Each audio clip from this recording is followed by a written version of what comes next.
Hello everyone, this is Dr. S.R. Pagare welcoming you to another session of business communication.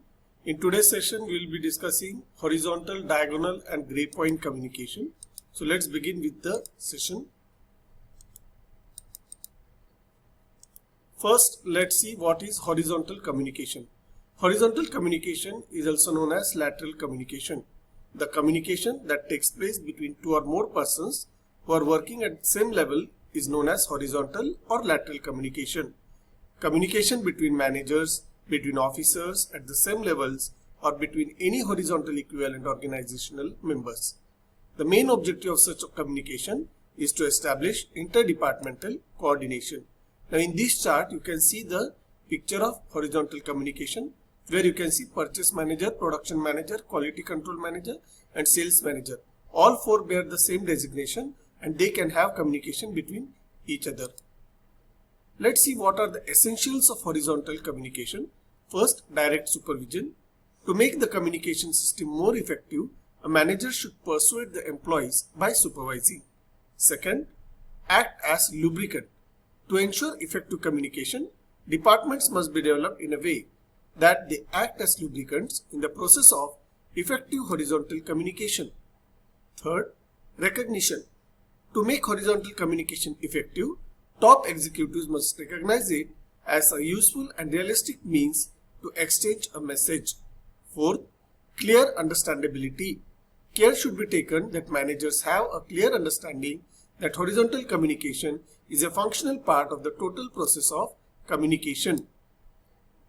Seventh, discipline should be maintained strictly at each level so as to maintain effective communication.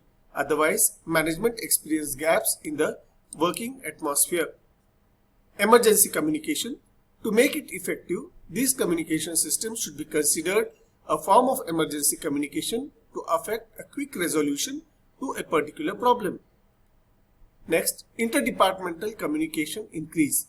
To make it more effective, organizational structure should be made in such a manner that the opportunity for interdepartmental communication can be confirmed. And I repeat the last essential, that is discipline. It should be maintained strictly at each level so as to maintain effective communication. Otherwise, management may experience gaps in the working atmosphere. Now let's see the advantages or merits of horizontal or lateral communication. The first merit is coordination. Organizational activities are divided into various departments or groups.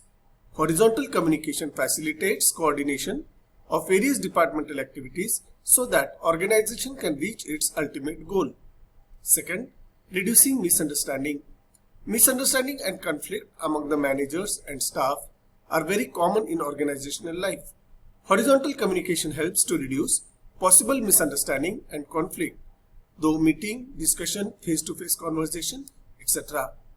Third merit is strengthening group efforts. Group efforts and teamwork are essential prerequisites for organizational success. Horizontal communication helps in reducing conflicts, controversies and differences in opinions and thus establishes consensus among the managers and the workers concerned. This strengthens group efforts and team spirit in the organization. Fourth merit, performing interdepartmental communication. Horizontal communication occurs between people at the same level in various departments. Therefore, interdepartmental communication occurs smoothly. Fifth, gaining benefits of informal communication. Though horizontal communication is formal in nature, it enjoys some degree of informality in exchanging information as the senders and the receivers hold same position, status and honor.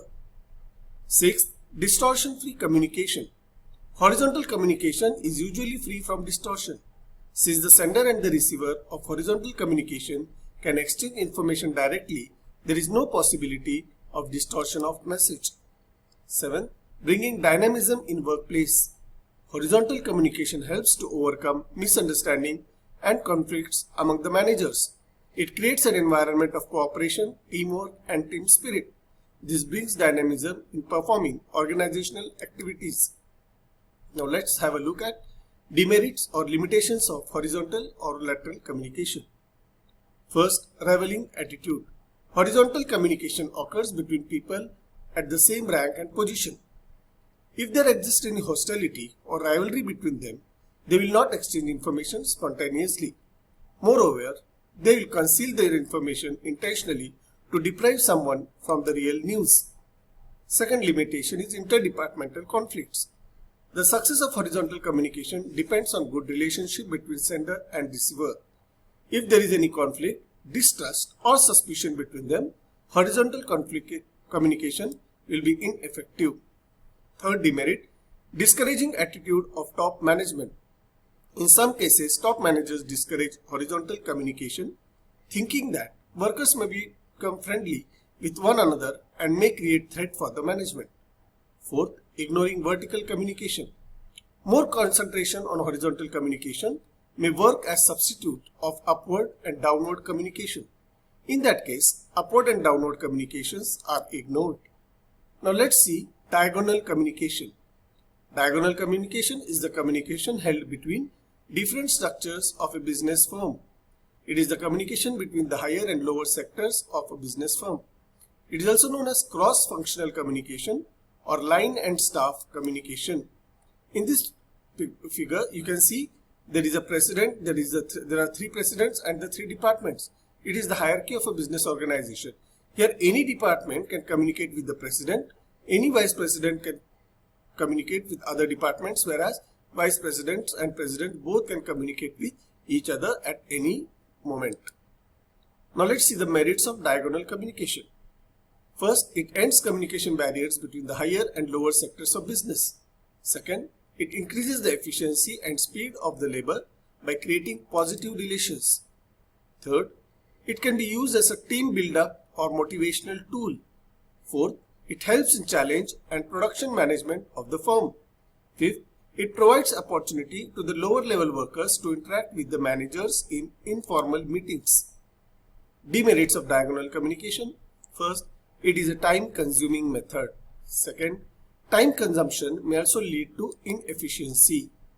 Third, it can increase competitiveness as more information of ongoing production is given.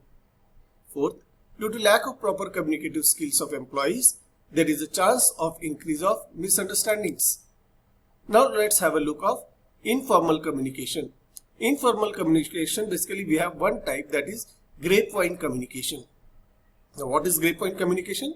It is an informal channel of business communication. It is called so because it stretches throughout the organization in all directions irrespective of the authority levels. Grapevine generally develops due to various reasons. One of them is that when an organization is facing recession, the employees sense uncertainty. Also at times, employees do not have self-confidence, due to which they form unions. Sometimes the managers slow preferential treatment and favor some employees, giving a segregated feeling to other employees. Thus, when employees sense a need to exchange their views, they go for grapevine network as they cannot use the formal channel of communication. Generally during breaks in cafeteria, the subordinates talk about their superiors' attitude and behavior and exchange views with their peers. They discuss rumors about promotion and transfer of employees. Thus, grapevine spreads like fire, and it is not easy to trace the cause of such communication at times. Now let's see the merits of grapevine communication. Grapevine channels carry information rapidly. It transmits information at a tremendous fast speed. Second, the managers get to know the reactions of the subordinates on the policies. Thus, the feedback obtained is quick compared to formal channel of communication. Third, the grapevine creates a sense of unity among the employees who share and discuss their views with each other. Thus, grapevine helps in developing group cohesiveness. The grapevine serves as an emotional supportive value. Next, the grapevine is a supplement in those cases where formal communication does not work. Let's have a look at demerits of grapevine communication. First, the grapevine carries partial information at times as it is more based on rumors. Thus, it does not clearly depict the complete state of affairs. Second, the grapevine is not trustworthy always as it does not allow official path of communication and is spread more by gossips and unconfirmed reports. Third, the productivity of employees may be hampered as they spend more time talking rather than working. Next, the grapevine may hamper the goodwill of the organization as it may carry false negative information about the high-level people of the organization. This is our pattern of grapevine communication. Generally, there are 4 popular patterns.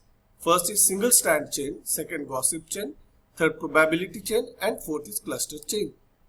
Now this is a picture of single strand chain. Here one person communicates with one person and they go and communicate with another one person. That means communication is traveling from one person to another one person. This is the second type, that is the gossip chain. Gossip chain is a group conversation where everyone is talking to each other informally. The message may not be related to the business. Third, probability chain. The information is passed from one person to other persons randomly in probability chain. The sender can be interested in communicating with any person. And the last one is cluster chain. In this type of communication, information is communicated to those on whom the sender has faith. For example, information is passed only to selected persons and they again do the same. So in today's session, we have discussed the meaning, merit and demerits of horizontal communication, diagonal communication and grapevine communication. With the next issue of business communication, we shall surely meet in